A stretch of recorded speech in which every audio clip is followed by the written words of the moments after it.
Hi mumeze mute nizere ko mumeze neza niba uri mushyashya hano ngiye nitwa Cyusa Edouce. Guys, wewe mushyashya rero ndagushishikariza gukora subscribe warangiza ugakanda kuri ako kazogera kugira ngo igihe cyose na uploadinze video uzajye ubona ka notification. Ikindi nawe musangwa usanzwe ufungura video zanjye buri munsi uko bukeye nuko bwije musabe umugisha ku Mana, mbese muri rusange mwese Imana ibamere umugisha. Guys, rero we mushyashya hano kuri Cyusa Edouce twigira ibintu bigiye bitandukanye, cyane cyane twibanda kuri fashion, turi aho turebera se ni gute wakambarira imitere yawe, se ni gute wakambara ukarushaho kuberwa. Ikindi twiga kujyanisha imyenda, amabara y'imyenda agiye atandukanye, kandi ntago twasize ubwiza. Ese ni gute amenya type y'uruhu rwawe, ese warusiga yahe mavuta cyangwa naye mavuta utagomba kwisiga. Ikindi turayaho siporo, ubuzima n'ibindi byinshi cyane. Guys, rero we mushyashya cyo ngusabye nuko utazakura amaso yawe hano kuri Cyusa Edouce, nanjye ngusezeranyije nuko ntazigera ngutenguha n'umunsi n'umwe. Rero tudatinze tugiye kwinjira muri video yacu y'uyu munsi, mbaza ngo tugiye kuganira kuki. Uyu munsi rero nararebye ndavuga byanga bikunda utuntu abantu bashaka kuba batatuzi, kuko muri societe nyarwanda ibi bintu bibamo, duhura nabyo akenshi ukabatse uriya umuntu cyangwa.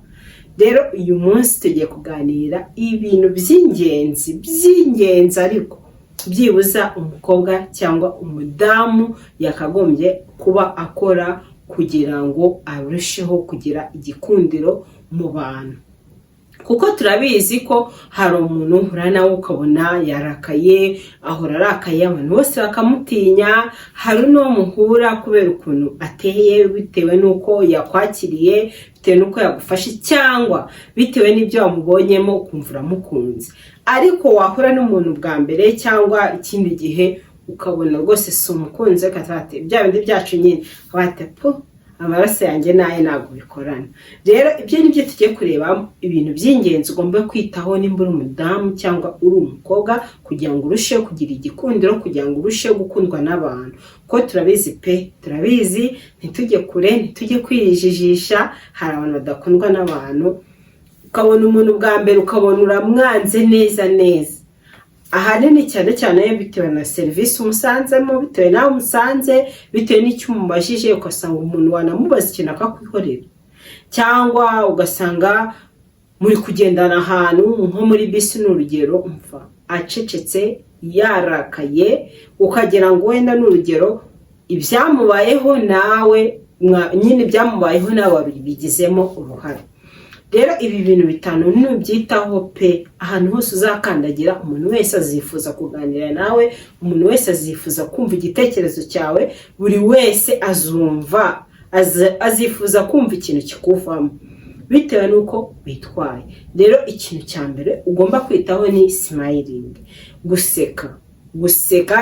Ngira ngo hari n'umugani mu Kinyarwanda baca ngo guseka byongera iminsi yo kubaho. Wifata ibintu byaguheranye, wifata ibintu byakubabaje, wifata ibintu byakubayeho ngo wumve ko ugomba kwicara wewe wenyine, wumve ko ugomba kwicara hariya isi yakurangireho byarangiye. Oya, gerageza useke. Nimba ari no mu kazi kambaho nk'urugero, siko ubukorana n'umuntu n'urugero, ubukorana n'umuntu abantu bose bamutinya, bakabanse ura muntu mutinya cyangwa ko uzatinya umuntu utajya useka. Rero smiling ituma umuntu agukunda, ituma kwiyumvamo. Umva guseka mbese noneho ikindi n'umugani biravuga ngo guseka byongera iminsi yo kubaho. Iyo wageze ahantu nko bari gutera story, iyo wageze ahantu bari kuvuga bagaseka ibyakubaye byose ibiri kubaho, umva na muzunguruka ya hano twirirwa turwana nayo ubuzima bwa buri munsi urabyibagirwa pe. Ariko kanya usetse kongeraho byibuza igihe runaka ku cyo wari waraginywe kubaho, ubuzima buriyongera ukarushaho gusa neza no mu maso. Muzarebe umuntu udaseka, umva ahora ameze gutya, iminkanyari yaraje. Guys, twige guseka. Simvuze ngo ibibazo ntisibibaho, simvuze ngo ingorane sizibaho, ariko byibuza kanya ubonye mu kazi ahantu wagiye muri event runaka, gerageza nimba abandi bari guseka bari kuvuga ibintu bisekeje nawe seka. Guseka byongera iminsi yo kubaho. Ako ni akantu ka mbere tugomba gukora. Kandi ikindi, niyo uba mu bantu, niyo ukora ahantu runaka umva ukajya useka, apana ntuhora urakaye, abantu bakwiyumvamo bakumva nyine baragukunze pe. Ariko uzarebe wa muntu udaseka, abantu bose bamutinya, baba batamukunda, ibintu nk'ibyo ngibyo. Gerageza rero ujye useka, ariko nanone ntabyo guseka ubusa. Ntabyo guseka ikintu cyose giciyeho ya ikintu cyangombwa ari cyo useka. Ntabwo umuntu akubisa agastori keza kadanje yanigonga ibaraka kababwira umva akabona umeze ngo umva rwose gerageza useke, uba uri kongera iminsi yawe yo kubaho. Icyo ni ikintu cya mbere ugomba kwitaho. Ikindi kintu cya kabiri kizakugira uwigikundiro cya uwo mukobwa cyangwa we mudamu ni confidence. Ikintu cyo cyose ukoze igirire confidence, igirire icyizere, wumve ko ibintu byose ubishoboye, wumve ko ahantu ariho hose ugomba kuhajya, wumve ko ikintu cyose uzi mu mutwe wawe ukizi. Hari abantu tutigira icyizere, ibyo byo ntabwo nabitindaho. Hari abantu tutigira icyizere, ugasanga ibintu byose ukora ntabwo wizeye, mbese abantu benshi iyo bakubonye bavuga ngo uriya muntu arapacapaca. Urugero nko mu kazi, hari igihe uba urugero uri nk'umu IT, urumva, ariko ikintu cyose ugiye gukora, wenda muri abantu babiri mukorana, ikintu cyose ugiye gukora, wenda nk'akazi boss yaguhaye, buri gihe ujya kubanza mbere yuko ukora, kubanza gukora kubaza wa undi mukorana. Kandi ugasanga wa undi mukorana ibyo akubwiye nibyo watekerezaga nawe gukora. Rero ikintu cya mbere ni ukwigira confidence. Iyo ufite confidence, umuntu wari wese aragukunda, kubera ko ababona ko ibyo uri mu bizi, aho ugiye uhazi. Usko ushobora no kugenda ahantu utahazi, n'urugero ukinjira nko mu nyubako runaka ukabona wayobye, ariko ukigira confidence ukaba ati reka nkomeze imbere, nimba nta muntu uri hafi aho ngaho kubaza, reka nkomeze imbere, uwo masango wari wese imbere ndamubaza mu geti, ahangaha ngiye wanyoboye, ahangaha ngiye. Ariko wowe ubwawe uragiye wikubise, ushobora no kugenda ukahita wikubita mu bantu ukahita ugira ubwoba. Urumva, nimba wikubise no mu bantu, ibereke ko aho waruje ari aho ngaho, niyo yaba atariho uje urincara. Ngiye byigeze kumbaho, reka mbabwira story byigeze kumbaho. Nigeze kujya muri meeting n'ahantu nyine bakodesha amasare n'iki, none aho hantu hari haberemo ama meeting menshi, hari haberemo ama meeting 3. Narangiye aho ninjiriye uwo mwanya niho nahise nicara, aho nyine akayira naciyemo, aho sare natungukiyeho ya mbere niho nahise nicara. Kumbi ninjiye mu bantu bari mu bintu bya koperative, kandi si ibyanjye, sibyo narinjemo. Ndangije ndicara, nagakwereka ko nayobye, numva nyine nigira confidence yatari. Ndinjira ndasuhuza, ndangije ndicara hashize nk'iminota 3, nyine ubona ko wenda yari nk'abantu nka 15 ba koperative, urumva bose baba baziranye, batangira nyine kundeba cyane.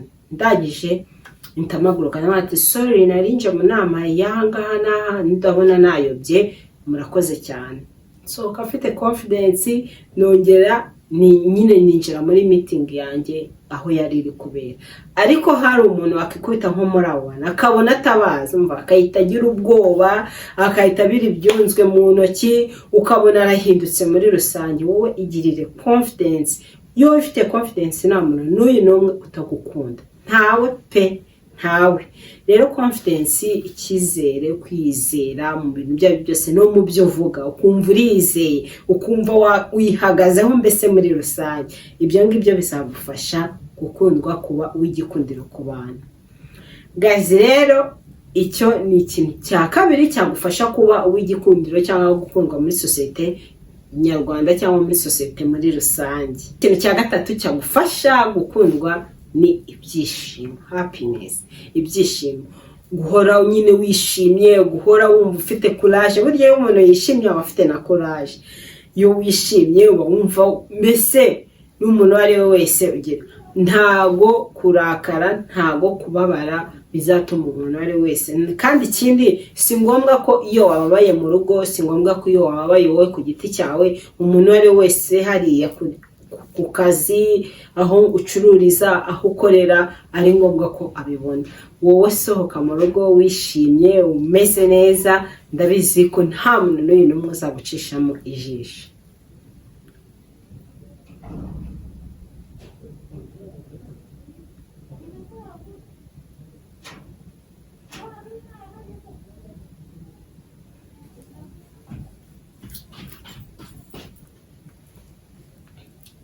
Rero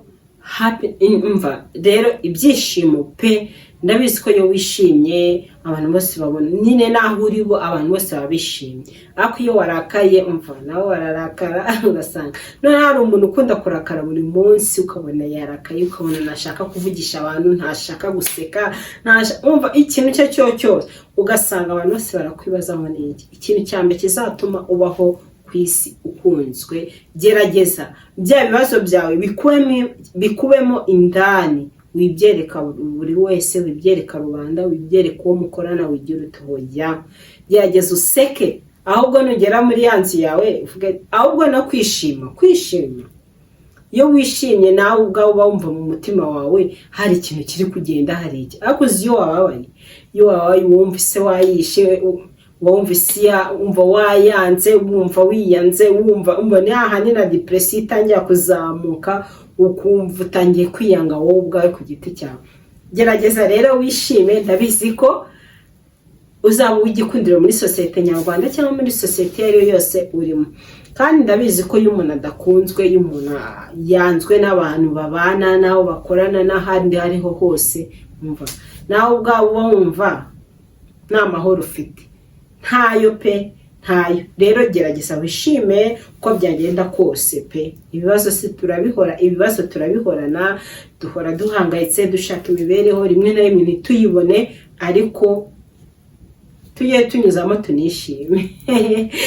Icyo ni ikintu rero cya gatatu cyagufasha kubaho muri sosiyete yacu, uri uw'igikundiro, ukunzwe n'abantu. Ntabwo umuntu akundwa na bose, ariko byibuze gerageza nimba ari abantu 10, 5, 6, 7 bagukunde w'igikundiro, ubure mu kazi bahangayike, ubure kuri WhatsApp bahangayike, baguhamagare. Hari umuntu ugenda mu kazi, n'urugero agiye nko muri konje, ntimuzanamukumbure, ntuzanamenye ko yagiye muri konje, ariko hari uburuka bati Imana ukajya guhamagara, sha twakubuze Mana yaje, twagize irungusha, rwose ibi byose mu kazi turi gukora ducecetse, ibintu nk'ibyo ngibyo.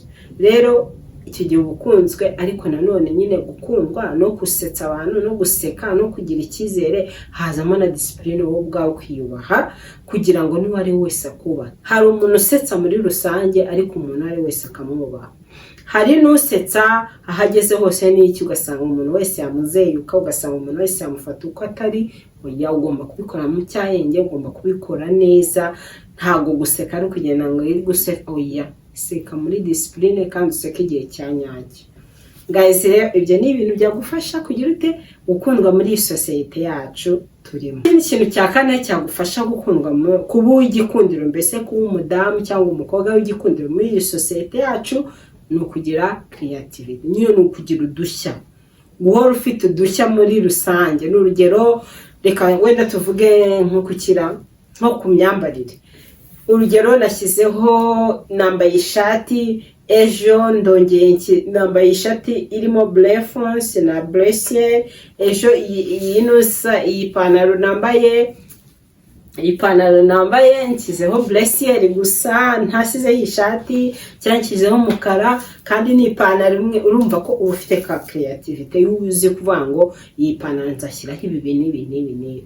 Cyangwa nasize vernis y'umutuku, reka nzasiga umukara, ndebe guhanga udushya nko mu kazi. N'urugero, ukahinjira ukavuga ati iriya cupa ry'amazi yari rihari, reka turishyire muri ranguni, nabyo biraba byiza. Baragukunda kuko ugira ikindi. Twadushye nyine two mu kazi twakoreshaga iyi website, reka tuyihindure tukore gutyo na gutya, abantu bose baragukunda, umuntu agira udushya. Iyo bakubuze barahangayika cyane. iyo bakubuze barahangayika cyane kuko hari utuntu uhora uzana dushyashya mu kazi. Ugasanga wenda mu kazi umuntu yambaraga nabi uramuhuguye ukamwa ati babigenza gutya na gutya na gutya. Nako naga creativity ni uguhanga udushya muri rusange. Rero iyo ukunda guhanga udushya utari wa wundi uhora uri umwe mu kazi, umva naho baragukunda pe. Si no mu kazi gusa no muri societe nyarwanda ushobora kuvuga ati ariko nimba mwami mutuye nk'ahantu ku gipangu, ku iki gipangu hari itara rimeze gute, twashyiraho itara risa gutya. Nabyo barabati uriya muntu azi ubwenge, uriya muntu akorana udushya, tujye kumureba wenda hari ikintu yatwungura. Ugasanga barahora bakureba kubera iki? Kwa ko twadushya twawe tutajya dushira. Rero icyo ni ikintu cya kane. Tugiye ku kintu cya nyuma ari cyo ubumuntu. Gira ubumuntu. Wikumva hangayikira mugenzi wawe. Mbese ubumuntu muri wowe bukubemo. Hari abantu baba bafite imitima ntazi uko bimeze, ugasanga n'umuntu yararwaye mu kazi ntafite umva nta n'igitekerezo afite cyo kujya kumusura, kandi we yadwaraga ugasanga azanye amatiku ngo ni mwansuye ni mwangize ute. Gira ubumuntu, umve ko mugenzi wawe ari mugenzi wawe, umve ko ushaka gutera imbere na mugenzi wawe agatera imbere, wumve ko mbese ikintu cyose ukeneye na mugenzi wawe gikeneye. Ugasanga n'urugero nk'umuntu mu kazi, boss wawe ntazavuga ngo wenda n'urugero nk'umuntu arimutse wenda avuye nko ku Gisozi agiye nk'Iremera, ugasanga arakererwa mu kazi, akerewe nk'inshuro 3. Uhise ugiye he kubiripotinga he kwa boss. Ugasanga ni wigeze unamubaza ate se kusigaye kererwa byagenze gute, basi ngana gusobanurire wumva ukuntu ibintu bimeze. Uhise ujyana kwa boss, baramwirukanye. Mwicaze umuganirize ati rero agazuza igihe gatangirira, nimba uzi ugiye kujya nimba warahinduye location y'ahantu wabaga, genda ubwe boss biripotinge kugira ngo atazavukamo ikindi kibazo.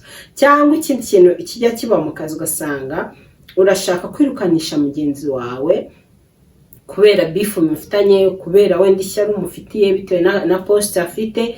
Umva gira ubumuntu muri wowe, niwumve ko nimba mugenzi wawe akeneye akazi, nimba wumva ko wowe ukeneye akazi na mugenzi wawe agakeneye. Ikindi kintu wakagombye kwitaho ba wowe umuntu, gira umuntu, gira imbabazi, wumve ko nyine ibintu byose ushaka ko bikugirirwa na mugenzi wawe bikumugirirwa.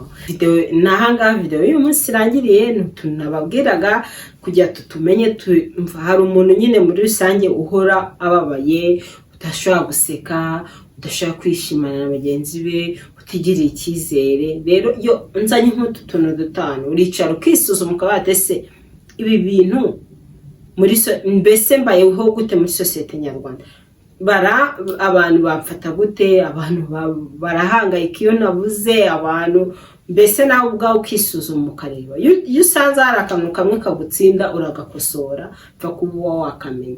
Rero niyo mpamvu mba nicaye nk'abati ntabwo tuzaduhora muri fashion, tuzaduhora mu bwiza. Hari n'utuntu mu buzima bwacu bwa buri munsi dukenera kugira ngo turusheho kubaho. Rero utwo nitwo tuntu tugiye kujya tuvugaho, tuvanga nyine muri rusange kugira ngo turusheho kubaho neza, turusheho kubana na bagenzi bacu neza, turusheho gutera imbere. Ni ibintu byinshi cyane. Rero mukomeze mukirikire, ndabakunda. Nimba ubonye video yanjye hakaba hari ikintu kigufashije, mfasha ukande kuri like, nunabishobora rwose ume comment, nubishaka nako ume comment. Ushaka kumwati ndagukunda, ushaka kumwa ngo thank you uranyigishije, hari ibintu bitagendaga neza ngiye gukosora. Ibyo nabyo ni motivation, ko biba bimotivye mwati byibuza no video hari ahantu yageze, hari icyo yahinduye mu mitima y'abantu. Rero mukomeze mukirikire guys, tukagera kure, tugatera imbere, tukabona views nyinshi, like nyinshi, comment nyinshi. Umva kureba video warangiza ukabati thank you uramfashije muri comment, nabyo biramfasha cyane kuko njya mbona babikora kandi ndabikunda cyane. Mureke rero dukomeze dutere imbere muri rusange. Ikindi nakubwira nuko ncuruza amashati meza, amapantaro meza, uraza nka kwambika ibintu bijyanye, kuko hari abantu benshi bakanga ati mva size yanjye ni gutya na gutya, nambara gutya na gutya. ishati nkwira nanjye igukwira nanjye yankwira uzampa imyenda ijyanye, nkaba navuga ati reka nkohereze ino shati n'urugero n'iyi pantaro, mbese nkakwambika neza muri rusange ahantu hose ugiye bakajya bavuga ati ninde wakwambitse ninde ukwambika. Rero mungane nimba ushaka ko nkwambika byose guhera ku ishati, ipantaro, ikote, ipantaro, ijipo, ishati cyangwa agapira cyangwa amakoti asanzwe, mungane rero. Ushaka rero kunyandikira, ushaka ko nkwambika cyangwa ushaka imyenda muri rusange, wanyandikira kuri iyo nimero. Ikindi dufite nyine na groupe ya WhatsApp twigiramo ibintu bigiye bitandukanye, ufite akazi aragasharinga, ufite igitekerezo, ufite inyunganizi, ufite ikintu cyo cyose azi abona ko cyafasha abagenzi be, niho tukirebera rero. Nimba ushaka rero kujya muri iyo groupe wanyandikira kuri iyo nimero. Ikindi akandi kantu nshaka kubabwira, sigaye nkora ibintu byo kwamamaza, uramutse ushaka ko nkwamamariza wanyandikira kuri iyo nimero, turavugana nyine. Ntago ari ibintu biri high, ntago ari igiciro kiri hejuru cyane, kiri hasi, kubera ko nshaka ko tuzamukana twese, nkagufasha nawe ukamfasha. Rero niyo mpamvu navuze ati umuntu wari wese ufite business ushaka kwamamaza yandeba rwose, nta kibazo, ngiye ndahari ku bwanyu, dutere imbere twese, haba wowe nanjye. Rero ikindi ni ikihera, mwajya kuri Instagram yanjye ni Cyusa Edouce, TikTok ni Cyusa Edouce, izo mbuga nkoranyambaga nizo ndi gukoresha muri iyi minsi, naho wanshyigikira pe. Mugende mushyigikire, akantu kose postinze mu liking, mu comment, naho ntacyo bitwaye, byanga bikunda ntago hashira iminsi 2 nta postings. Kandi posting ibintu by'ubwenge, haba ku myenda, haba utu video, rwose mugende mumfashe, following hose, hano kuri YouTube muramfasha, mugende kuri TikTok ndaza kubyandikaho hano kugira ngo uze kumenya ukuntu ubisearchinga kuri TikTok cyangwa kuri Instagram, hose ni Cyusa Edouce. Guys, rero mureke turangirize hano video y'uyu munsi, ndabakunda cyane, bye bye.